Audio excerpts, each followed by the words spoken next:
네, 안녕하세요. 아고스 사이버 시큐리티의 전용환입니다. 일단 제가 화면 공유를 하겠습니다.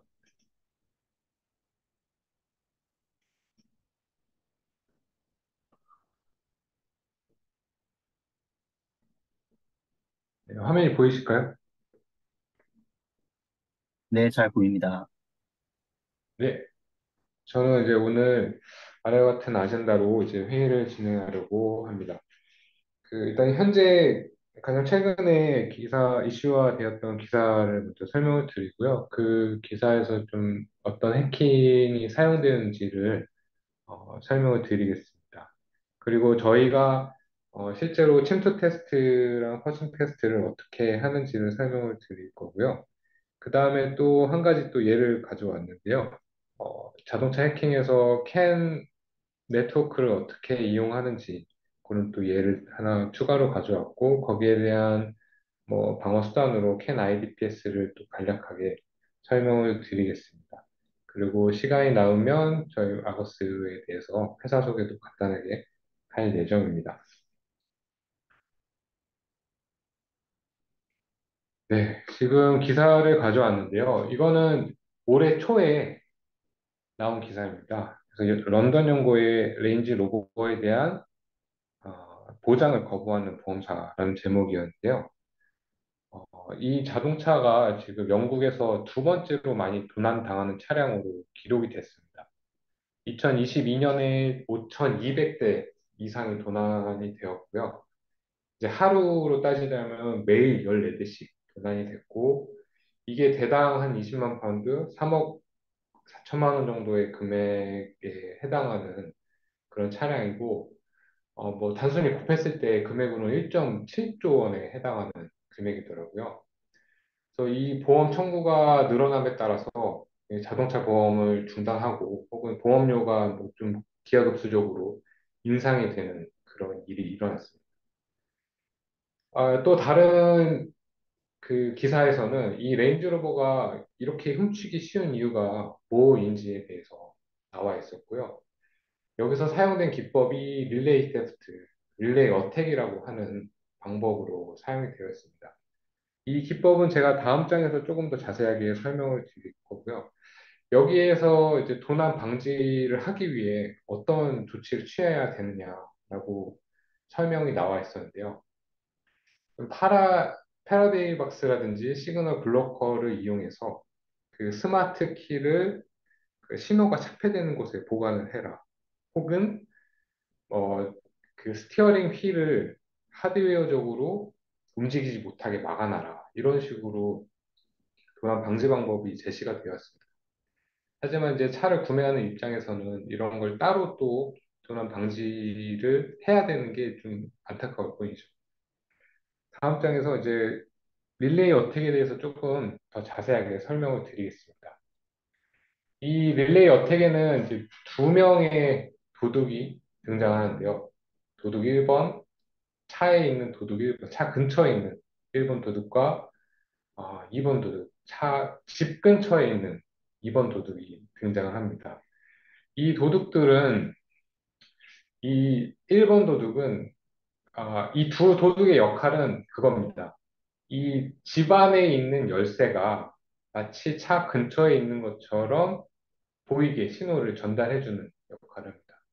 그래서 이 1번 도둑이 그 자동차는 항상 스마트 키를 인지를 할 수 있게 언제나 이제 듣고 있는데요. 그 듣고 있는 거를 좀 활성화시키기 위한 핑 메시지를 날려주면은 이 자동차에서 그 전자키에다가 이제 인증 신호를 요청을 합니다. 그래서 그 신호를 2번 도둑에게 전달하고요. 그 2번 도둑은 집 안에 있는 그 열쇠, 그 스마트 키에다가 다시 신호를 전달합니다. 그 스마트 키는 그 인증한 답을 갖고선 차를 열게 해주는 그런 메커니즘을 갖고선 도난을 실행을 하는데요. 오른쪽에 이제 실제 도난 영상을 제가 보여드리겠습니다. 여기 두 명의 도둑이 등장을 하죠. 그래서 1번 도둑은 이 왼쪽에 있죠. 2번 도둑은 집 근처에 있습니다. 집 근처라고 하면 이제 보통 현관에 저희가 키를 놓고 집을 나설 때 키를 가져가잖아요. 그래서 이 도둑도 집 문 근처에 키가 있겠거니 하고서 이렇게 접근을 하는 겁니다. 그래서 벌써 문을 열었고요. 그 다음에 바로 시동을 겁니다. 이 차를 도난해갖고 나가는 데까지 걸린 총 시간이 약 20초. 20초에 차량이 이제 도난당하는 현장을 목격하시게 되는 겁니다. 저희 아거스는 실제로 이런 테스트도 진행을 하고 있고요. 그 키포브에 대한 릴레이 테스트를 진행하고 있고, 그 밖에 다양한 침투 테스트를 진행을 하고 있습니다. 그래서 저희가 어떻게 테스트를 진행을 하는지를 좀 설명을 드릴 예정입니다. 그리고 저희는 이제 취약성이나 그런 취약성 연구, 그리고 보안에 대해서 좀 세계적인 수준의 노하우를 갖고 있습니다. 그래서 저희 실제로 테스트를 하시는 분들은 뭐 20년 경력, 그리고 팀장님은 15년 경력의 해킹 노하우를 갖고 계시고요. 저희는 이스라엘 기업이기 때문에 그 8200 유닛에 그 소프트웨어 특수부대 출신 분들이 많이 계십니다. 그래서 이제 제로데이 취약점 발견에서부터 그런 여러 가지 다양한 테스트의 노하우를 갖고 있습니다. 일단은 그 테스트에 대한 방법은 크게 세 가지가 있습니다. 화이트 박스 테스트, 그레이 박스 테스트, 그리고 블랙 박스 테스트 이렇게 세 가지로 나뉘게 됩니다. 화이트 박스 테스트는 모든 정보를 공유를 해주시는 겁니다.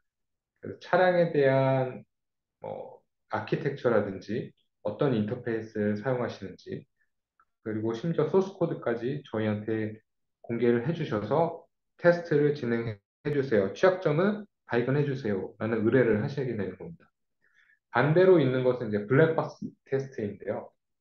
블랙박스 테스트는 말 그대로 아무런 정보도 제공해 주시지 않고 뭐 차량이면 차량, 혹은 이슈면 이슈 단품만을 이렇게 제공해 주셔서 저희가 테스트를 진행을 하는 겁니다.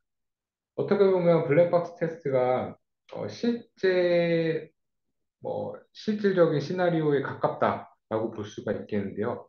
하지만 이제 화이트 박스 테스트는 어, 비용적인 절감이 가장 많이 되고 아주 효율적으로 취약점을 많이 발견할 수 있는 테스트 방법입니다.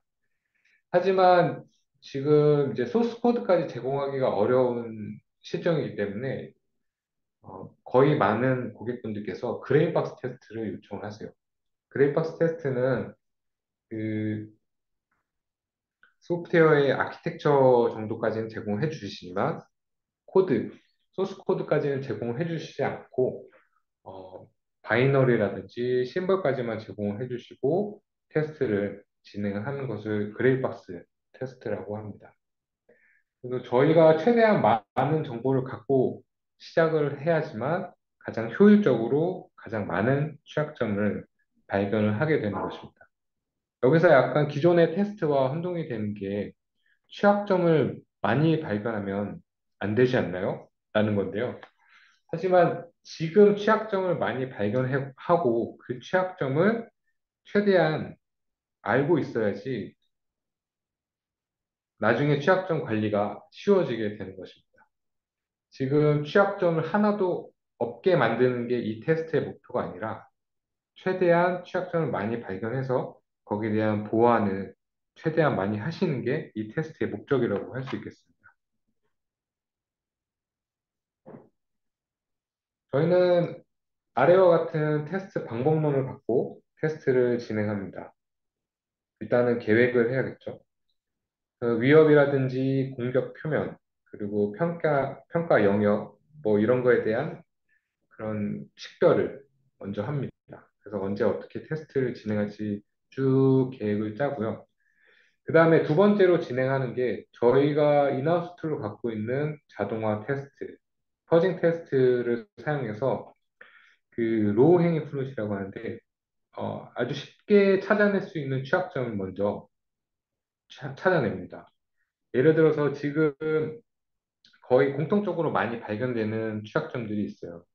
캔이라든지 캔에서 이제 사용하실 경우에 UDS라든지 XCP, 그리고 CV 스캔 같은 경우는 이런 자동화 테스트로 쉽게 검출을 해낼 수 있기 때문에 이런 도구를 이용한 테스트를 먼저 진행을 하게 됩니다.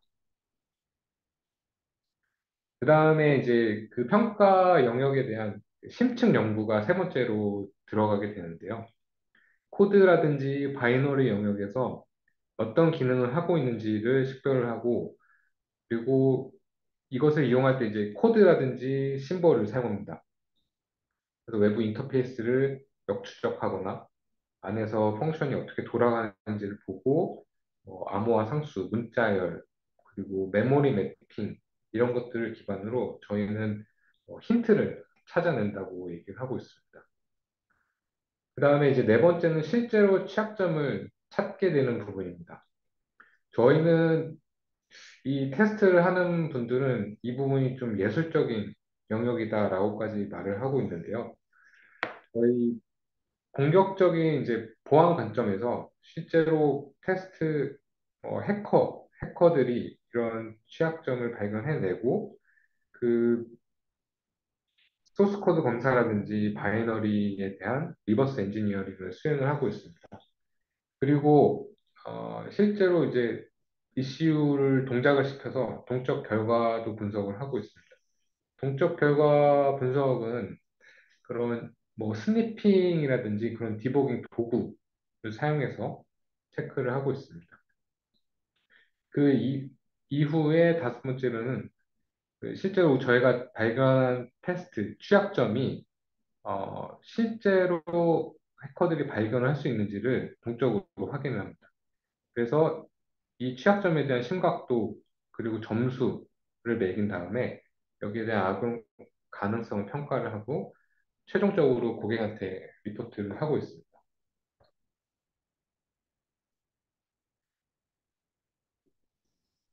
저희 테스트는 이제 고객분들께서 입맛에 맞춰서 선택을 하실 수 있는데요. 이제 첫 번째가 이제 아까도 설명드린 그 리버스 엔지니어링을 하는 부분이고요. 리버스 엔지니어링을 하- 요청하시려면은 일단 바이너리 코드라든지 심벌을 이제 제공을 해주셔야 됩니다. 그 다음에 요청하셨던 게 많이 요청하시는 게 그 CV 스캐닝입니다. 오픈 소스를 많이 사용하시는 경우에는 그 CV 스캐닝을 꼭 요청을 하시고요. 만약에 이제 클래식 오토사라든지 OS를 사용하시지 않으시면은 이 CV 스캐닝은 진행을 하지 않으셔도 됩니다. 그리고 이제 리모트 패키지라는 게 있는데 저희가 실제로 사이트에 가서 테스트를 하기 어려운 경우에는 테스트에 대한 환경을 구축을 해 주시기를 요청을 드리고 리모트로 테스트를 또 진행을 하고 있습니다. 그 다음에는 이제 컨피그레이션에 대한 부분, 임플리멘테이션에 대해서 제대로 되어 있는지를 또 확인하는 게 있는데요.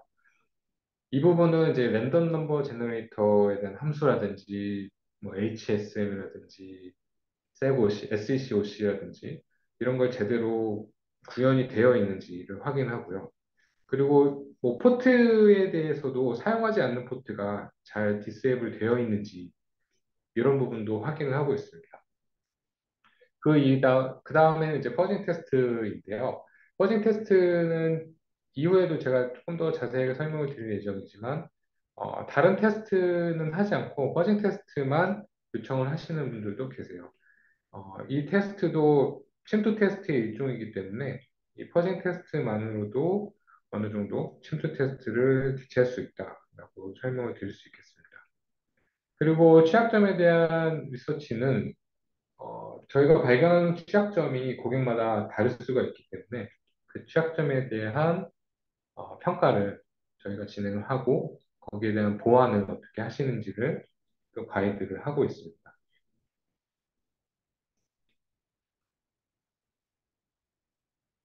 네, 컴포넌트 레벨의 침투 테스트에서는 저희가 이제 이슈 자체 인터페이스 그리고 통신 채널이라든지 그리고 그 보안 조치에 대해서 어떤 취약점을 갖고 있는지를 식별을 하는데 좀 중점을 두고 있습니다. 그래서 인터페이스 같은 경우에는 자동차에서 가장 많이 사용하는 건 역시 캔이죠. 캔에서 이제 UDS라든지 XCP, 그리고 ISO TP 영역까지 저희가 취약점이 있는지를 확인을 하고 있습니다. 그리고 뭐 자동차에서 사용하는 이더넷, 두 IP, CP, UDP, IP 이런 것들에 대한 인터페이스 확인도 가능. 뭐 SPI라든지 UART를 갖고 있는 이슈 같은 경우에도 제가 거기에 대한 취약점을 발견해낼 수가 있습니다. 그 다음에 이제 외부 인터페이스인데요. 뭐 USB라든지 뭐 4G, 5G 셀룰러 쪽으로도 저희가 테스트가 가능하고 그 이외에 뭐 JTAG 같은 경우는 요새 JTAG에 대한 락을 제대로 수행을 하셨는지 그 락에 대한 메커니즘을 잘 적용을 하셨는지를 또 테스트를 할 수 있습니다. 그 이외에 이제 시큐리티 메커니즘들이 이렇게 여러 가지가 있는데요. 어, 요새 시큐리티에 대한 요구 사항이 많기 때문에 개별적으로 시큐리티 메커니즘이 잘 적용이 되어 있는지 그리고 잘 작동을 하는지 이런 것들을 또 저희가 테스트를 하고 있습니다.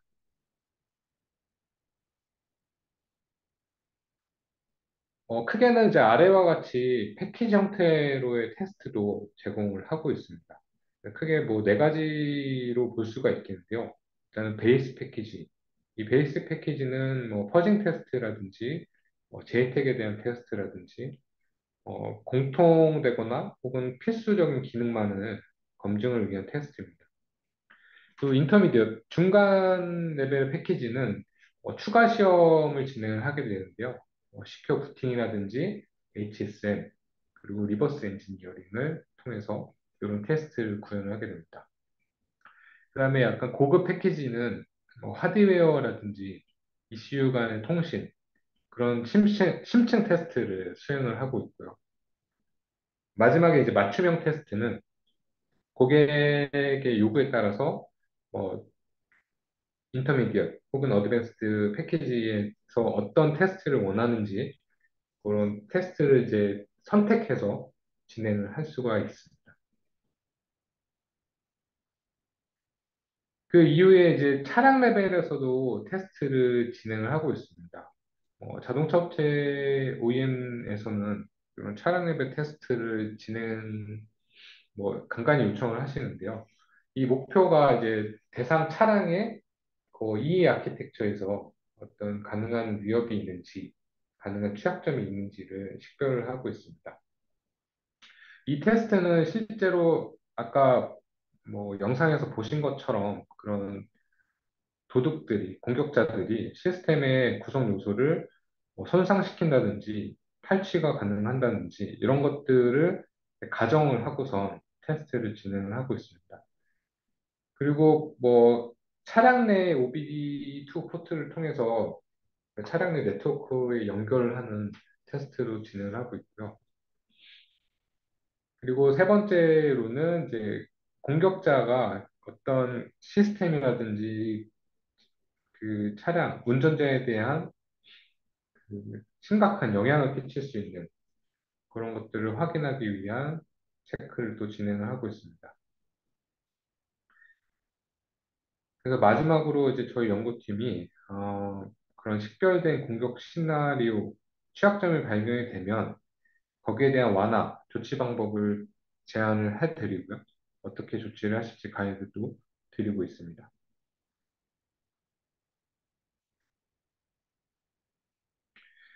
다음으로 보여드릴 거는 저희가 갖고 있는 이제 퍼징 테스트 장비입니다. 저희가 개발한 인하우스 장비를 사용하고 있고요. 아까 말씀드린 것처럼 그 공통적으로 발견되는 취약점들이 많이 있어요. 그런 부분을 최대한 자동화시켜서 테스트를 해서 어, 테스트 초기에 발견을 하기 위해서 이런 툴을 저희가 개발을 했고요. 자동차에서 사용하는 거의 모든 그 인터페이스에 대한 테스트가 가능합니다.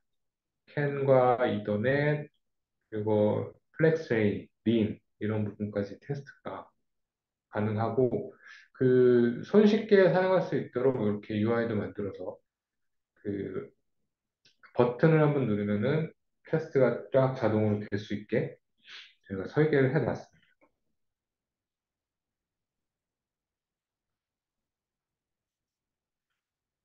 그 다음에 이제 제가 또 한 장면을 가져왔는데요. 이건 자동차 해킹에서 이제 토요타 라브4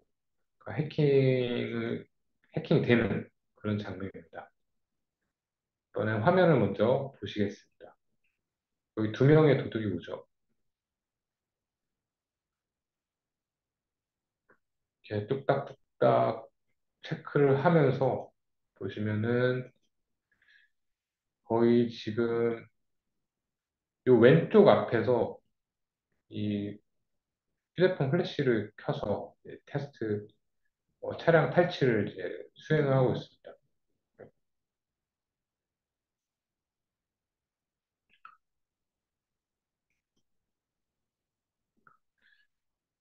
보시면 요 앞에서 이제 어느 순간에 이제 브레이크 등이 들어오고 시동이 걸리는 걸 이제 보실 수 있습니다.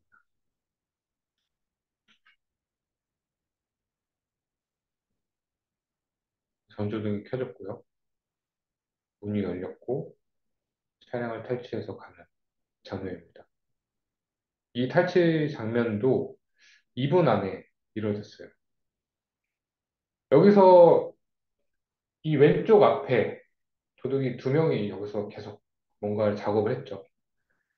이 부분은 여기 이제 이 네트워크를 저희가 도식화했는데 그 왼쪽의 왼쪽 그 헤드램프, 헤드라이트 쪽의 캔이 지금 게이트웨이와 연결이 되어 있습니다. 그리고 이 게이트웨이는 스마트 키라든지 오른쪽 라이트와도 연결이 되어 있고요.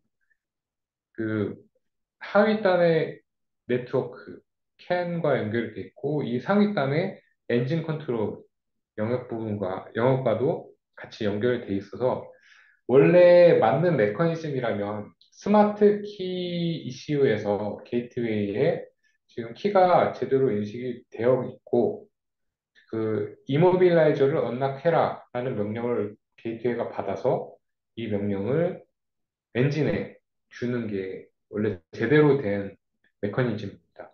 하지만 지금 왼쪽 라이트를 열어서 이 스마트 키 밸리데이티드 언락 이모빌라이저에 대한 명령을 여기서 캔 네트워크 상에서 이 명령을 이제 주입을 하게 됩니다. 그러면 이 게이트웨이는 그 스마트 키가 보내지 않은 명령임에도 불구하고 정상적인 명령이라고 판단을 해서 엔진에 시동을 걸고 차에 대한 잠금을 해제하는 그런 현상이라고 볼 수 있겠습니다. 저희가 지금 여기서 보신 장면은 그 캔 네트워크를 해킹한 장면이라고 보실 수 있겠고요. 저희가 갖고 있는 이제 캔 IDPS라는 기술로 이 해킹을 예방을 하실 수 있습니다. 저희가 제공하는 캔 IDPS는 그 소프트웨어 자체 프로덕트로 되어 있고요. 그리고 기존에 이제 프리 인테그레이티드 되어 있기 때문에 뭐 오토사를 사용하시건 사용하시지 않건 어, 쉽게 임플리멘테이션이 가능합니다.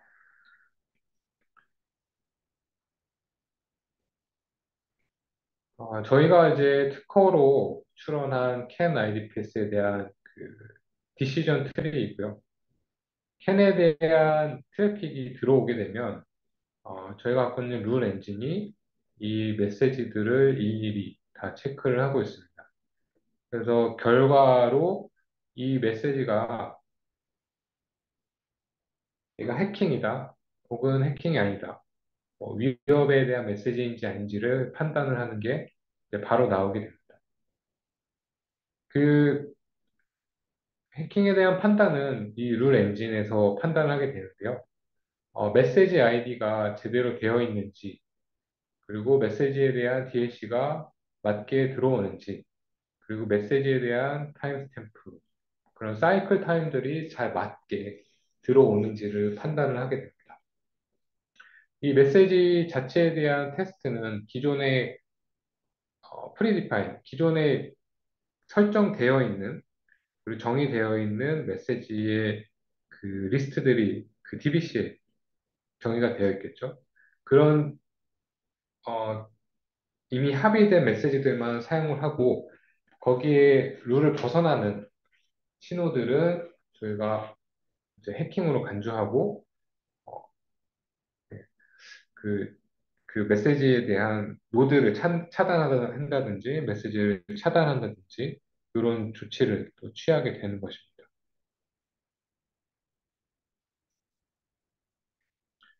그래서 IDPS가 이제 오토사에 인식되는 저희 아키텍처인데요. 그 오른쪽에 보이시는 게 이제 오토사 내부에 저희가 어떤 식으로 들어가 있는지를 도식화한 부분입니다. 그래서 CDB 형식으로 저희가 캔 IDPS가 들어가게 되고, 이 IDPS는 룰 엔진과 룰 셋으로 이렇게 나눠지게 됩니다. 그 죄송합니다. 이 룰 엔진은 실제로 아까 위에서 보셨던 디시전 트리를 갖고 있고요. 이 룰 엔진은 밑에 있는 룰셋을 기반으로 동작을 하고 있습니다. 룰셋은 개발 단계에서 혹은 이 양산 이후에도 지속적으로 변경이 될 수 있고, 그 변경될 수 있는 부분은 최대한 쉽게 고객이 변경하실 수 있게 그 룰셋 제너레이터라는 툴을 저희가 또 제공을 하고 있습니다. 기존에 이제 메시지들이 어떤 형태로 사용을 할지를 정의가 된 그 DBC 혹은 ARXML이 있을 테고요. 어, 진단에 대한 스펙도 정의를 해 놓으셨겠죠. 그리고 뭐 실제로 자동차에서 사용하고 있는 자동차에서 수집된 로그를 이용해서 요 셜록이라는 툴에 어, 인풋으로 넣으시면은 저희가 아웃풋으로 룰셋을 만들어서 이제 실제 양산 이후라든지 실제로 주행 뭐랄까요 양산 이후 자동차들이 쉽게 업데이트를 할 수 있게 이렇게 제공을 하고 있습니다. 그래서 저희가 저희 아거스는 지금 2021년부터 실제 양산 프로젝트를 진행을 하고 있어서 저희 소프트웨어가 지금 6,500만 대를 넘어서 약 7천만 대 이상 양산 소프트웨어 그 자동차에 실제로 들어가는 것을 예상하고 있습니다.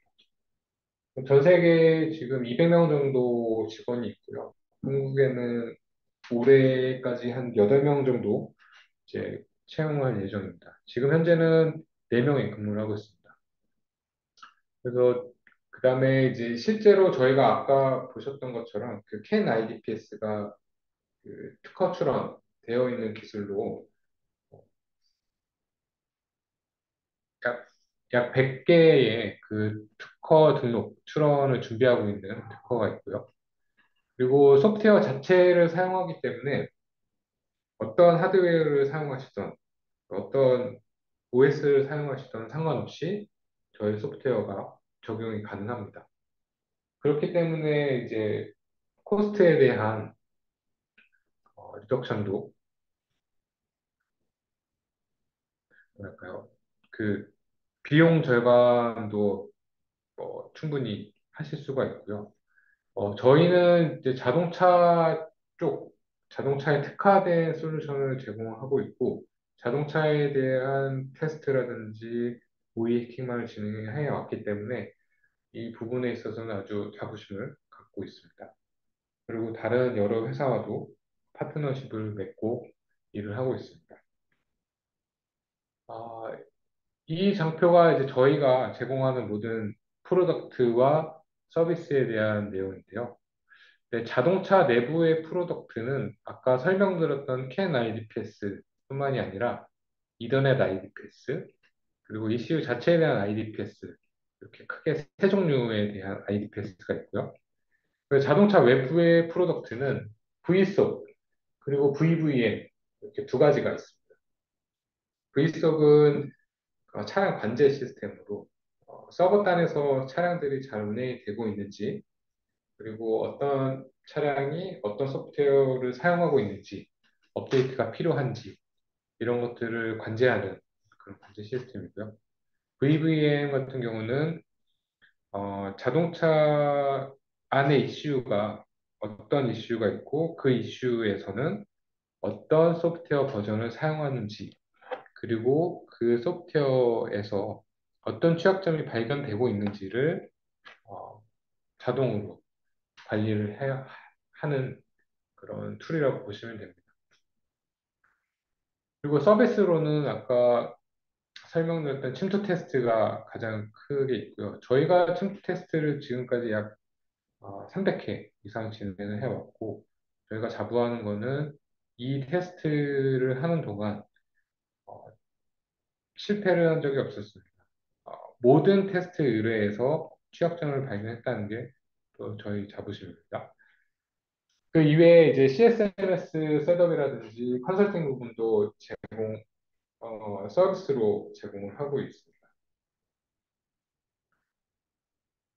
네, 이상으로 제가 준비한 발표를 또 마치도록 하겠습니다. 혹시 질문이 있으실까요? 네, 전영환 매니저님, 좋은 예, 발표해 주셔서 정말 감사합니다. 어, 감사합니다. 어, 테스팅뿐만 아니라 다음 달의 주제인 IDS까지 포함해서 설명을 해주셨는데요. IDS가 테스팅이랑 너무 자연스럽게 연결돼서 어, 청중께서 왜 IDS가 필요한지 이해를 쉽게 하실 수 있었을 것 같습니다. 음, 질문이 있으십니까? 질문이 있으시면은 채팅창에 남겨주셔도 좋고요. 아니면 지금 마이크를 켜시고 말씀하셔도 좋습니다.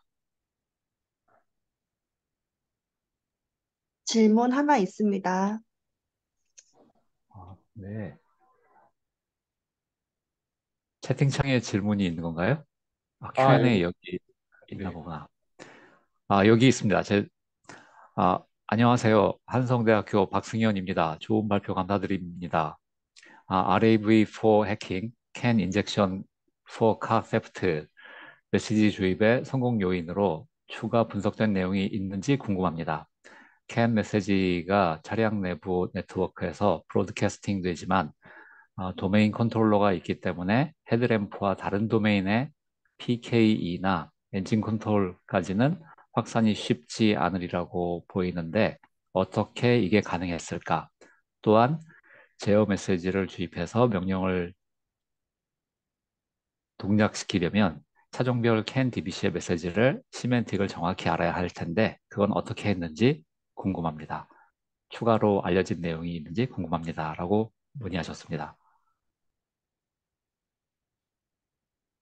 네, 좋은 질문 주셨습니다. 저도 이제 사실 저는 실제 해커가 아니라서 이거를 어떻게 했을까까지는 제가 생각을 못 했는데요.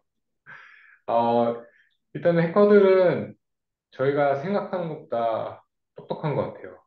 그리고 그 기술들이 발전이 되어 있고, 어, 이런 DBC 데이터베이스, 캔 네트워크에서 사용하는 메시지들은 누구도 외부로 반출하지 않았는데 이런 것들을 아는 것을 보면 또 다른 경로가 있는 것 같아요. 그래서 여기서 저희가 분석한 내용은 이런 경로로 테스트를 해킹을 했다라는 것까지가 저희가 분석한 내용이고요. 음, 이거는 이제 스마트 키를 직접 해킹하지 않고도 캔에 대한 그 메시지 주입만으로도 이 엔진까지 해킹을 할 수 있다는 그런 예시를 보여드리는 겁니다. 그래서 이런 이제 엔진 컨트롤까지 확산이 쉽지 않다라고 말씀을 해주셨는데 그게 맞습니다. 왜냐하면은 요새는 이제 SCOC를 또 사용하고 메시지에 대한 테스트를 또 게이트웨이에서 직접 수행하고 그리고 CAN IDPS나 이더넷 IDPS를 임플리멘테이션을 하시잖아요. 그렇기 때문에 이런 게 쉽지 않은 거는 사실입니다. 그래서 이런 뭐 방어에 대한 수단을 자동차들이 항상 연구하고 있고, 어, 뭐, 뭐 커스터머가 이런 도난을 당하지 않게끔 뭐 조치를 취해주고 있습니다. 네. 시간이 4분 남아서 제가 추가로 답변을 드리자면 이 그림이 굉장히 좋으네요. 여기 보시면은 헤드라이트하고 스마트 키하고 같은 캔 버스에 물려 있습니다. 그러니까 캔 메시지의 아이디만 똑같다면 그걸 헤드라이트가 보내건 스마트 키가 보내건 게이트웨이는 알바가 아닌 거죠. 알 수도 없으며 먼저. 그래서 게이트웨이의 아, 기능은 단지 패스스루인 것 같습니다. 맞는 메시지 아이디에 데이터가 실려서 오면은 그것을 빨간색 버스에서 초록색 버스로 전달을 하면 되는 것 같습니다. 그래서 그렇게 된 것 같고요. 어, 이런 것들은 뭐 IDS를 잘 개발한다거나 하는 식으로 해서 막을 수도 있지 않을까 생각합니다. 물론 아까 말씀하셨던 세고시, 세큐리티 온보드 커뮤니케이션이라고 알려져 있는 캔 세고시를 적용을 하면은 누가 그 메시지를 전송했는지를 알 수 있기 때문에 이런 해킹을 사전에 방지할 수 있을 텐데요. 아시다시피 세고시는 어, 비용 인상이 좀 큽니다. 그래서 이 차에는 RAV4 같은 차에는 세고시가 적용이 안 되어 있는 게 아닐까라고 추정합니다. 질문이 더 있습니다. 두 번째 질문은요. 이용태님께서 보내주셨네요. CAN IDPS를 적용하면 CAN 입력 분석에 의해 CAN 입력에 대한 지연이 발생하지는 않는지요?